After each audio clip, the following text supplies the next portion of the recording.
पहले बात CM doctor Mohan Yadav के दिल्ली दौरे की करते हैं। केंद्रीय मंत्री भूपेंद्र यादव से मुलाकात करेंगे। एमपी में 28 फरवरी को फिर चीते आने वाले हैं और एक बार फिर से चीतों का कुनबा बढ़ने वाला है। पर्यटन विकास और वन्यजीव संरक्षण पर भी चर्चा। असम से जंगली भैंसा लाने की प्रक्रिया पर बातचीत हुई।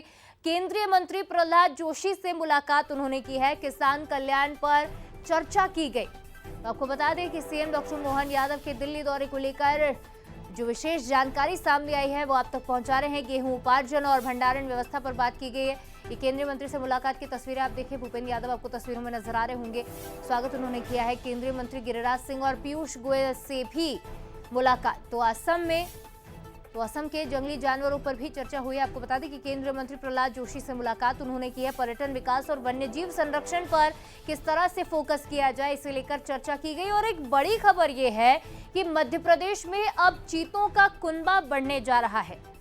तो श्योपुर में 2022 में छोड़े गए थे चीते और उसके बाद अब ये चीतों का कुनबा और बढ़ने वाला है। चीते लाए जाएंगे, योजना बना ली गई है और इसे लेकर चर्चा भी की गई है। तो चीतों को बाड़े में छोड़े जाने के बाद से ही पर्यटन में बढ़ोतरी हुई है, सैलानियों की संख्या बढ़ी है। असम से जंगली भैंसा लाने को लेकर भी चर्चा हुई है। माननीय मंत्री प्रहलाद जोशी जी के साथ हमने अपने किसानों को लेकर के धान उपार्जन और गेहूं के उपार्जन संबंधी, चूंकि किसान कल्याण वर्ष की हमारी अपनी सरकार की घोषणा है, इसलिए किसान कल्याण को लेकर के भविष्य में गेहूं का पुनः उपार्जन किया जाना, भंडारण किया जाना है। मुझे इस बात का संतोष है कि माननीय मंत्री जी ने हमारे सारे विषयों को लेकर के एक तो इस बात का धन्यवाद भी दिया कि मध्य प्रदेश से गेहूं का उपार्जन सबसे अच्छी संख्या में, सरलता से और पर्याप्त भंडारण के साथ होता है, जो बाकी देश के अन्य राज्यों की तुलना में बहुत बेहतर है। और चलिए इस खबर पर ज्यादा बातचीत करेंगे। हमारे साथ एग्जीक्यूटिव एडिटर मनोज सैनी जी सीधे लाइव जुड़ रहे हैं। मनोज जी, पर्यटन विकास और साथ ही साथ वन्यजीव संरक्षण को लेकर एक बड़े मुद्दे पर चर्चा हुई है और एक बड़ी खबर यह भी है कि चीतों का भी कुनबा बढ़ने वाला है मध्य प्रदेश में।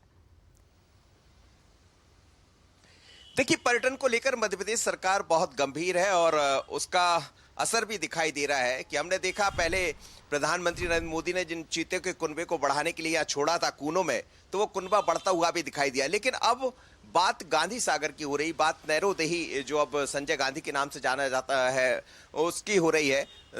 तो जाहिर है कि सरकार यही चाहती है कि वहां पर चीते छोड़े जाए। तो इसको लेकर चीतों को एक बड़ी खेप, यानी करीब 8 चीते 28 फरवरी के आसपास फिर मध्य प्रदेश को लाएंगे। बोत्सवाना से ये चीतों को लाना है, लेकिन इसके अलावा असम से जंगली भैंसा भी आना है, क्योंकि मध्य प्रदेश में वो तमाम तरह की चीजें हैं जहां वन्य जीव को बढ़ाया जा सकता है और पर्यटन के क्षेत्र में एक नई इबारत भी लिखी जा सकती है। सरकार उसी तरफ काम कर रही है। लेकिन आज मुख्यमंत्री डॉक्टर मोहन यादव दिल्ली में है, कई मंत्रियों से मुलाकात हुई, उनकी रेल मंत्री से मुलाकात हुई है। उसके अलावा हमने देखा कि प्रहलाद जोशी से उनकी मुलाकात हुई, पीयूष गोयल से मुलाकात हुई, उसके अलावा और भी अन्य गिरिराज सिंह से मुलाकात हुई है जो कि कपड़ा मंत्री है। तो हर क्षेत्र में मध्य प्रदेश के मुखिया यही चाहते हैं कि विकास के नए अवसर सृजित और केंद्र से जो सहयोग मिल सके उसको कैसे लिया जाए। तो आज उसी दृष्टि से मध्य प्रदेश के मुख्यमंत्री डॉक्टर मोहन यादव दिल्ली पहुंचे हैं और तमाम तरह की उपलब्धियां लेकर आज देर रात वापस लौटेंगे।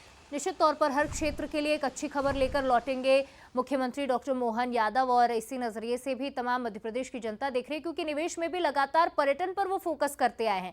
फिलहाल तमाम जानकारी और विश्लेषण के लिए आपका बहुत शुक्रिया मनोज जी। और चलिए